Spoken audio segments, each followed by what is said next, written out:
Legacy is once again stepping into another edge of the franchise. We've had G1, animated, and even Kiss players, but now it's time for Beast Wars Neo to shine. Hello, and welcome to Jinx, where today we will be taking a look at a bot only Japan could come up with. Commander Class Magmatron. This guy is the ringleader of United, possibly the big villain if he got a show. He is at the centre of the poster and one of its two large lads, but with this comes some big shoes to fill. So does he fill them? I could end this video right here, because it's an instant yes. For starters, he is huge. He's not as big as Jetfire or Dinosaur, but he weighs the same. He is as dense as a toddler, so he is now my son. Look at how menacing his stature is. It demands respect, and if he doesn't get it, he will kill you, especially if you're Unicron. He is covered in the beast details that we've come to expect this kingdom, and it makes him feel like an absolute kaiju. His body is enclosed in claws from many a beast. His face is incredibly expressive for a mainline toy, calling back to his original toy. I love how every fang is picked out in silver. It makes him feel regal. However, his head is just an accessory for his winged crown that makes him feel like a biblically accurate angel. His arms are asymmetrical, making him feel like a barbarian, especially with the Giganotosaurus head on his right shoulder, and the armour on the left. The armour also houses a Predacon crystal, along with the wings and the sword. His sword is made from the guts of the Giganotosaurus, and that is so gothic that I can't help but adore it. The blade is made from a clear soft plastic, so mine came warped, but that's nothing hot water can't fix. His shield is the guts of the Eldermosasaur, I don't know how to pronounce that right, which has a fleshy feel, making him be a bit of a leather face. The legs are the Giganotosauruses, so they are made of nothing but muscle and hydraulics. These hydraulics are such a cool detail and make him feel like a mechanized dino. Now the articulation is going to be a bit awkward because obviously I've got to reach around fully.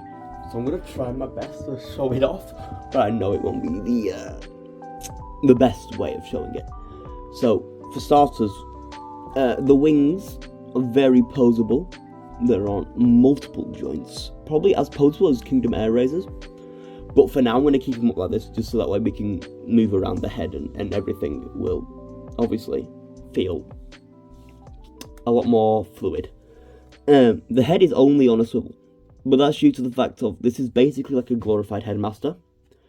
The Quetzalcoatlus, obviously it makes sense why it's like that. It depends on the position of where you have things.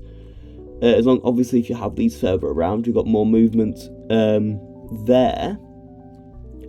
The arms are on ratchets, universal ratchets. That one sounds a lot like Skyquakes.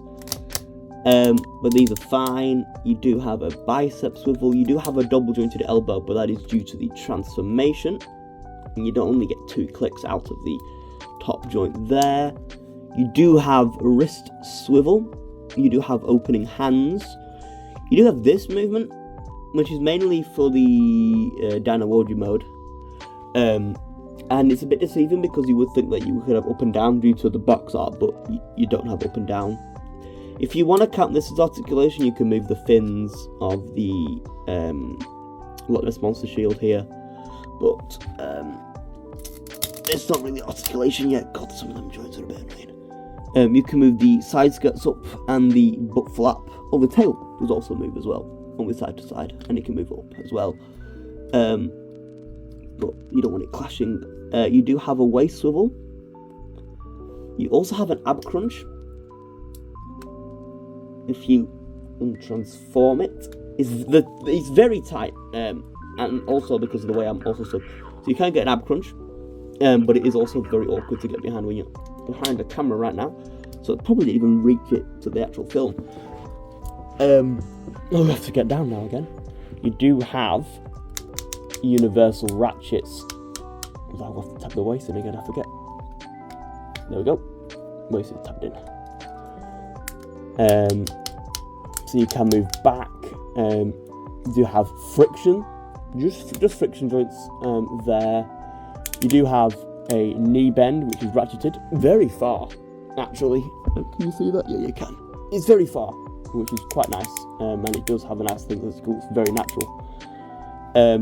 Feet have an ankle pivot for absolutely ages, really. You can also move the heel spur in 2 different directions, but that is mainly the transformation. Can you see that? Yes, you can. You can also detach that, so you can have that foot movement there, which I think is absolutely amazing. And that is, if I can tab that back in, Magmatron's articulation segment. Yippee, I'm tired now. The transformations range from simple to awkward. What is basically Magmatron's headmaster requires no effort.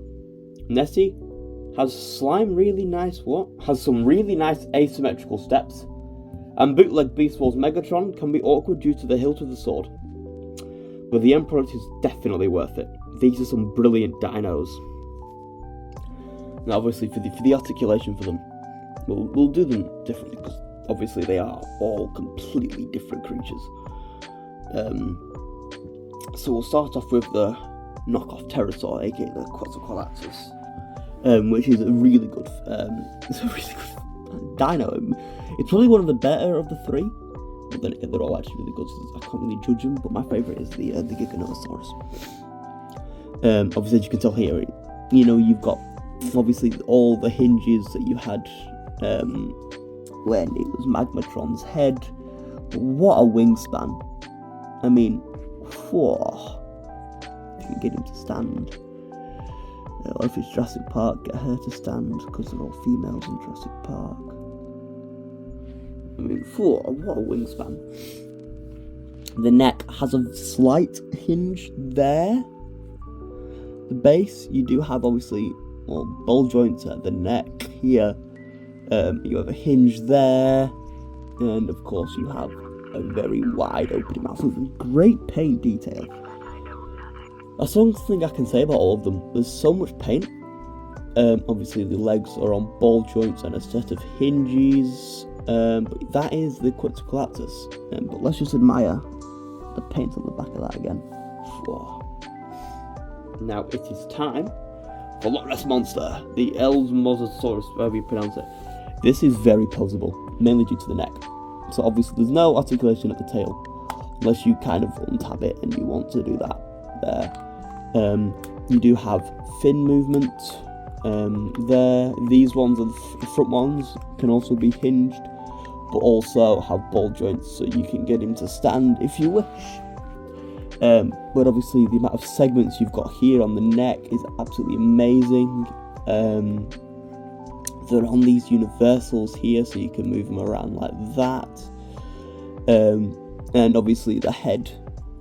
The head's not really on a universal, because obviously why would it be? But you can still move it around, and it does open. This is once again, this set is great. Magmatron's great. And then of course we have the Giganotosaurus, which was apparently the new Jurassic World movie, but I still have not seen that film. So he does have tail movement there. The head, he slapped his neck really. Not much at the mouth, which is a bit sad, but it's mainly due to the transformation, because you've got to flip the throat out. Ball joints on the arms, and the legs are just the robot legs. So very, very tight ratchets on the very front. But yeah, it's a really good set of dinos. Yeah. The Magmasaurus mode is absolutely bonkers, and I can't believe this was his primary alt mode in the show. This is ridiculous, and I'm so glad Mark still included it. Overall, this is a masterpiece, and the closest we'll probably ever get to a masterpiece, Magmatron. For the first Beast Wars commander, this is definitely the best choice. He feels like an old animated leader, but with a whole lot more engineering.